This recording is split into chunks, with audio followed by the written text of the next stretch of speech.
आपण बघणार आहोत मस्त बेकरी स्टाईल खारी। मैदा भिजवण्यासाठी मी यात काढून घेतलेला आता ओवा, थोडासा मीठ, याच्यात आता तेल टाकायचं आहे, हे थंडच टाकायचं आहे।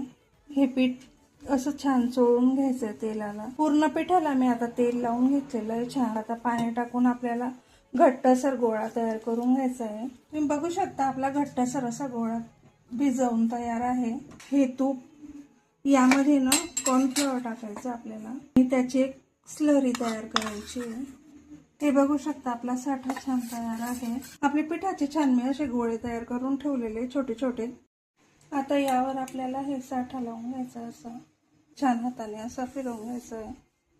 मैद्याची पोळी टाकायची आहे, पुन्हा याच्यावर हे साठा टाकायचं आहे।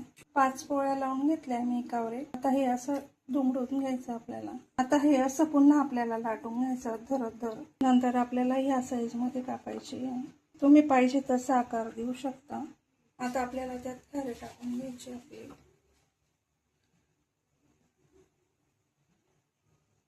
तुम्ही बघू शकता आपल्या गोल्डन कलर मध्ये खारी तळून तयार आहे। तुम्ही बघू शकता मंडळी, छान अशी खुसखुशीत आपली बेकरी स्टाईल खारी घरच्या घरी तयार आहे।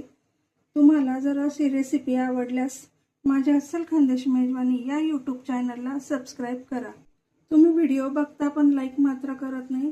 लाईक करा, शेअर करा आणि कमेंट करा। हे बघू शकता छान आपली अशी खारी झाली, एकदम खुसखुशीत मस्त। ही चहा सोबत तुम्ही खाऊ शकता किंवा अशीही खाऊ शकता। लेयर्स बघू शकता तुम्ही किती छान आलेले आहे, एकदम मस्त। अशी खारी तुम्ही घरच्या घरी तयार करा आणि मस्त गरम गरम चहा सोबत आनंद घ्या। धन्यवाद।